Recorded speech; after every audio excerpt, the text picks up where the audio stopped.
चलिए सीधा रुख करेंगे एक और बड़ी खबर का। पूर्व मंत्री सावित्री जिंदल भारतीय जनता पार्टी में शामिल होंगी। बड़ी जानकारी आपको बता रहे हैं इस वक्त की इलेक्शन ब्रेकिंग बड़ी खबर। सीएम नायब सिंह सैनी पार्टी में उनको शामिल करवाएंगे और एक तरह से बड़े पॉलिटिकल परिदृश्य में अगर आप इस पूरी खबर को देखेंगे तो नेशनल डेमोक्रेटिक अलायंस का कुनबा लगातार बढ़ रहा है, इस बात में कोई दो राय नहीं है। तो नवीन जिंदल की माता हैं सावित्री जिंदल, क्योंकि भारतीय जनता पार्टी में अभी हाल ही में नवीन जिंदल ने ज्वाइन किया और बीजेपी ने उनको टिकट भी दिया। और अब बड़ी खबर यह है कि पूर्व मंत्री सावित्री जिंदल भी भारतीय जनता पार्टी को ज्वाइन करने वाली हैं। तो सीएम नायब सिंह सैनी की मौजूदगी में सावित्री जिंदल बीजेपी को ज्वाइन करेंगी। और पिछले एक हफ्ते का ये पॉलिटिकल डेटा अगर उठाकर देखें तो अलग अलग पार्टियों से कई बड़े चेहरे, कई बड़े नेता भारतीय जनता पार्टी को ज्वाइन कर चुके हैं। यहां पर बात की केवल एक पार्टी तक सीमित नहीं है, यहां पर बीएसपी के भी कई बड़े चेहरे बीजेपी को ज्वाइन कर चुके हैं, कांग्रेस के भी कई बड़े चेहरे भारतीय जनता पार्टी का दामन थाम चुके हैं। और कल भी ये देखने को मिला आम आदमी पार्टी के दो बड़े नेता शीतल अंगुराल और सुशील कुमार रिंकू ने बीजेपी को ज्वाइन किया, यानी कि एनडीए का कुनबा लगातार बढ़ रहा है। फिलहाल इस खबर पर ज्यादा जानकारी के साथ हमारे साथ चर्चा करने के लिए जुड़ गए हैं हमारे पॉलिटिकल हेड चंद्रशेखर धरनी जी। चंद्रशेखर धरनी जी, एनडीए का कुनबा लगातार बढ़ रहा है, इस बात में कोई दो राय नहीं है, लेकिन अब खबर सामने आ रही है कि सावित्री जिंदल बीजेपी को ज्वाइन करने वाली है। कितना बड़ा एनडीए के लिए ये एक बहुत महत्वपूर्ण स्टेप हो सकता है, या भारतीय जनता पार्टी के लिए कितना महत्वपूर्ण ये कदम? जी बिल्कुल ठीक कहा आपने। जिस प्रकार से देखा जाए तो लगातार घटनाक्रम चेंज हो रहे हैं और बीजेपी का ग्राफ हरियाणा में जिस प्रकार से उठ रहा है, बढ़ रहा है, वो देखने वाली बात है। आज हरियाणा के जो पूर्व मुख्यमंत्री हैं मनोहर लाल, मुख्यमंत्री नायब सिंह सैनी, ये हिसार जा रहे हैं और हिसार में जहां बीजेपी कार्यालय का उद्घाटन करेंगे वहीं आज जिंदल हाउस में भी जाएंगे। सावित्री जिंदल जो पूर्व मंत्री हैं भूपेंद्र सिंह हुड्डा के शासनकाल के अंदर मंत्री रही हैं हरियाणा सरकार में, वह आज भाजपा में शामिल होने जा रही हैं। सावित्री जिंदल के बारे में मैं बताना चाहूंगा कि ये ओपी जिंदल की वाइफ हैं। ओपी जिंदल हरियाणा विकास पार्टी के कैबिनेट मंत्री रहे हैं और उनके जाने के बाद उनके राजनीतिक उत्तरदायित्व को जहां इनके बेटे नवीन जिंदल ने संभाला। नवीन जिंदल जो हैं हाल ही में बीजेपी में होली से एक दिन पहले शामिल हुए हैं और अब जो घटनाक्रम एकदम बदला है, उस घटनाक्रम के तहत सावित्री जिंदल जो पहले नहीं मान रही थी बीजेपी में शामिल होने के लिए, लगातार 2 दिन से ये प्रयास जो पब्लिसिटी एडवाइजर है हरियाणा सरकार में तरुण भंडारी कर रहे थे और तरुण भंडारी के प्रयास सार्थक साबित हुए। सावित्री जिंदल आज भाजपा में शामिल होंगी।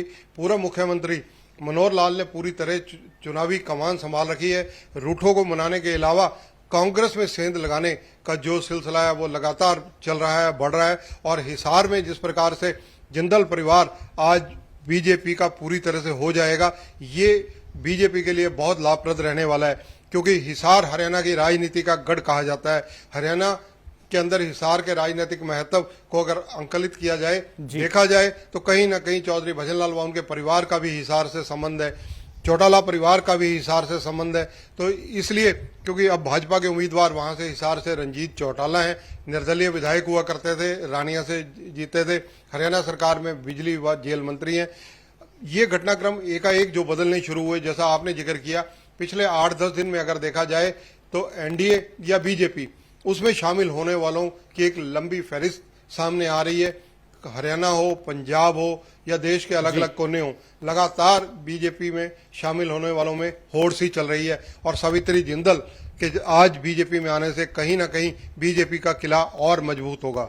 जी यश। बिल्कुल चंद्रशेखर जी, क्योंकि हम लगातार हरियाणा की राजनीति में एक बड़ा बदलाव, एक बड़ा घटनाक्रम होता हुआ देख रहे हैं। सबसे पहले मनोहर लाल जो कि पहले हरियाणा के मुख्यमंत्री थे, फिर उनको टिकट दिया गया लोकसभा का, फिर नायब सिंह सैनी को आगे लाया गया, उनको मुख्यमंत्री बनाया गया।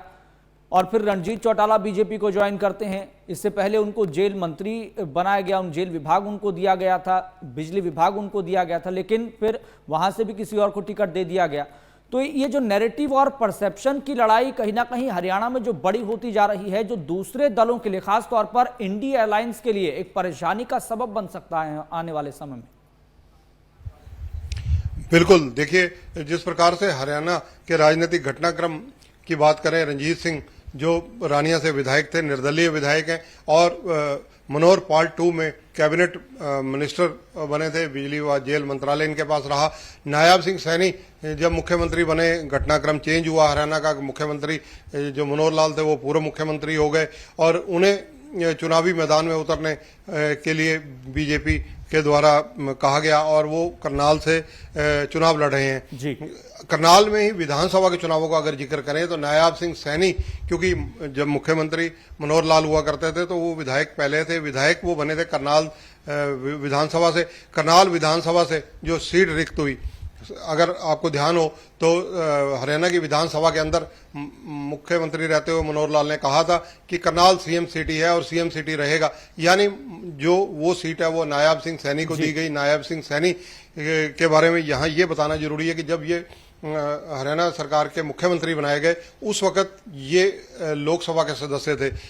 ऐसा हमारे संविधान में, प्रजातांत्रिक प्रणाली में प्रावधान है कि कोई भी व्यक्ति, कोई भी नेता 6 महीने के लिए मुख्यमंत्री या मंत्री बनाया जा सकता है। इसी व्यवस्था के तहत नायब सिंह सैनी को हरियाणा का मुख्यमंत्री बनाया गया था। वो विधायक नहीं थे, इन्हें 6 महीने में या तो चुनाव लड़ने थे या 6 महीने के बाद इस्तीफा देना था, क्योंकि हरियाणा के चुनाव अक्टूबर में तय हैं। इसलिए क्योंकि 12 सितंबर को अगर देखा जाए तो इनका कार्यकाल नायब सिंह सैनी का पूरा होता है 6 महीने का, इसलिए कोई भी रिस्क ना उठाते हुए भाजपा ने यह फैसला किया, हाईकमान ने भाजपा की यह फैसला किया और अल्टीमेटली आप देखें आज नायब सिंह सैनी को टिकट दे दी गई है। नायब सिंह सैनी जो है करनाल से इलेक्शन लड़ रहे हैं। लगातार पार्टी में आने वालों का सिलसिला बढ़ता जा रहा है और बिल्कुल चंद्रशेखर जी, और कहीं ना कहीं जो पॉलिटिकल सिनेरियो अगर देखें तो हरियाणा की राजनीति में भी एक बड़ा होता जा रहा है और बड़ी होती इस राजनीति में, बढ़ते हुए इस एनडीए में यानी कि नेशनल डेमोक्रेटिक अलायंस में कई चुनौतियां इंडिया अलायंस के लिए पैदा हो रही है। लेकिन अब इंडिया अलायंस किस तरीके से इन चुनौतियों पर पार पाता है, देखने वाली बात होगी। चंद्रशेखर जी, बहुत बहुत शुक्रिया जुड़ने के लिए, जानकारी साझा करने के लिए।